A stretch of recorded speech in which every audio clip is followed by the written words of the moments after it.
Good morning, Intenders. Good morning. Welcome back to Morning Intentions. Today is Wednesday, December 10th, and we're continuing on with trust. Today, our focus is moving from overthinking to listening to our own inner wisdom. We couldn't move on from inner wisdom without talking about overthinking. I'll just admit, if there was an Overthinkers Anonymous, I would be a founding member. No truer words have ever been spoken. Yes, it's true. I am an overthinker. That's part of being a perfectionist, though, right? I never put the two together. Oh, I think that is a telltale sign. When someone is a perfectionist, they go over and over and in their mind whether the decision that they're about to make, is it the right one? See, I go straight to doubt. That's like what I was sharing yesterday, is I will say, is this true? Can I really do this? If it's an inner knowing, I'll get the inner knowing and then doubt it. How is that different than understanding that there is like this inner ugh, or there's this gut feeling? How does overthinking feel? Because it's different than self-doubt. Yes, I would describe it as different than self-doubt. Because overthinkers remain stuck. People that doubt, I think they still move forward, but they can move forward without listening. And maybe we're splitting hairs here, but I think it's important to talk about what we do and all the various things that we do when we have an inner knowing and we don't listen to it, because we all have an inner knowing. Well, it's interesting when you bring up self-doubt. I'm not doubting myself. I never thought of it in those terms in that way. Because I think overthinking and self-doubt are different. I think they are different. So if you're a self-doubter, you're an Annette. If you're an overthinker, you're an Ada. Because I'm not thinking about, can I make the right decision? Or did I make the right decision? I'm just trying to figure out what the right decision is. And I go back and forth over and over. Even though, because we're talking about these times when we have a sense of knowing that's our own inner wisdom or it's intuitive, our world is moving so fast. There's so much information coming at us, the information overload, that it's difficult to access our intuition. Intuition would be another word for this. When you have intuition about something, you go into overthinking? No, it's more that there are so many options and choices. When you said things are moving too fast, I've felt that before. It's like my head is spinning. And it seems like there's so many good ideas or so many paths to take that I'm not sure which one would actually look and feel the best long term. The way it shows up for me is I try to play out each situation in each scenario in my mind. Well, if I do this, well, then this could happen and that could happen, and I would do this and this would blah, and then then it's going to turn out like that. And of course, I have the complete gift of foresight and I know exactly how everything is going to turn out. And but then see, that's then bypassing your inner wisdom, because that's the problem. That's the total problem, because I'm not listening to my gut. I have a pro-cons list a mile long about each different thing, and I can find great pros and great cons, and then I don't make a choice that actually listens to me. I'm adding up all the data and making the choice. I'm not tuning in. I'm not going inward and saying to myself, what is the best choice for me right here? Because you're bypassing trust. Totally, and that's why we have this month of trust. Those that are Adas and those that are Annette, self-doubt and overthinking, how do you get yourself out of it?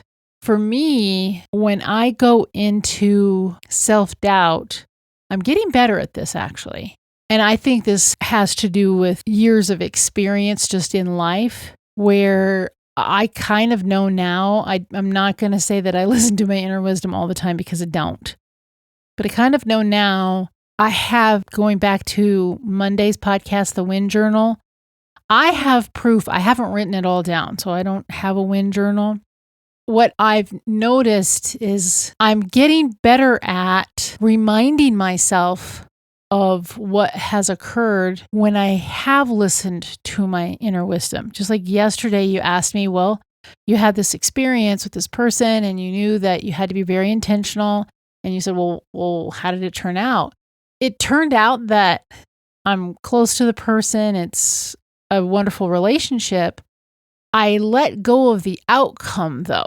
Oh, I like that. Let go of the outcome. Well, that was what I neglected to mention yesterday, that afterward I thought, well, what was really important is I listened to the inner wisdom and I let go of the outcome. Now, that is something that I have been practicing for the last number of years, and that's based on being authentic.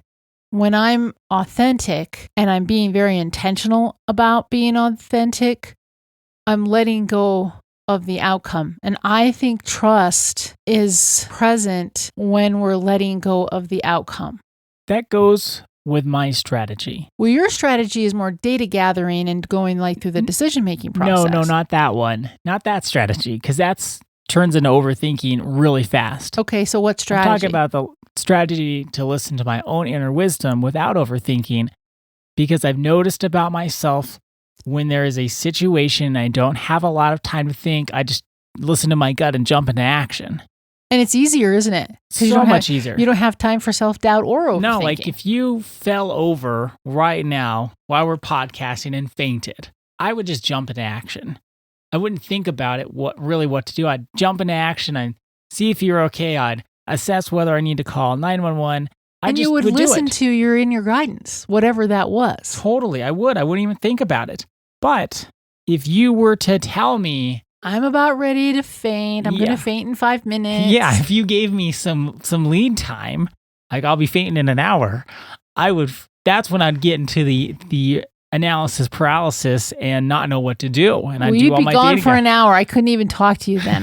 Your eyes would glaze over and Ada would be gone. So I've seen within myself, okay, well, if I have no time to think, I do just fine.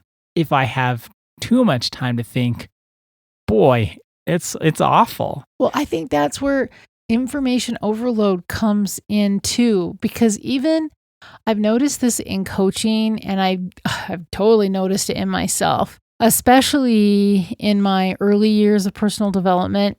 There's such a thing as listening to too many people. And too many cooks in the kitchen. Getting too many opinions. And yes, it's kind of like finding this sweet spot where, yes, it's good to get different perspectives. Like, so if you're having a problem with whatever it is, you have a problem, and then you say, okay, I want to research it here. I want to ask for people's experiences, share their experiences. I mean, it's good to do your data gathering. And yet sometimes that can be so overwhelming that will then speak so much louder than our own inner wisdom, because you can find data to support any avenue. Okay, I want to leave the relationship. Oh, well, there's a lot of data there. Oh, I want to stay in the relationship. Well, there's a lot that you could read. Oh, stay with it, stick with it.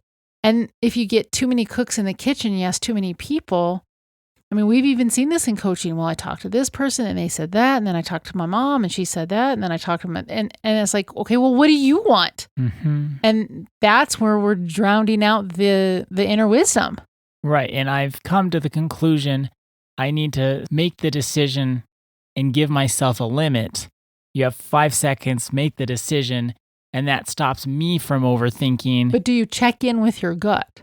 Well, that's what the 5 seconds is about. Okay. It's not like giving myself a lot of time. It's setting a situation and putting the parameters on it where it's like I have to make the decision right now and be in the moment, just like it would do if I would do if you fainted. I just jump into action. I just got to jump into action here, make the decision, and just do it without thinking about it too much. So our intention for today is I will recognize when I'm coming from self-doubt or when I'm overthinking. I will recognize when I'm coming from self-doubt or when I'm overthinking. Thank you so much for joining us today and every day. Our day is better because you are part of our day. See you tomorrow. See you then.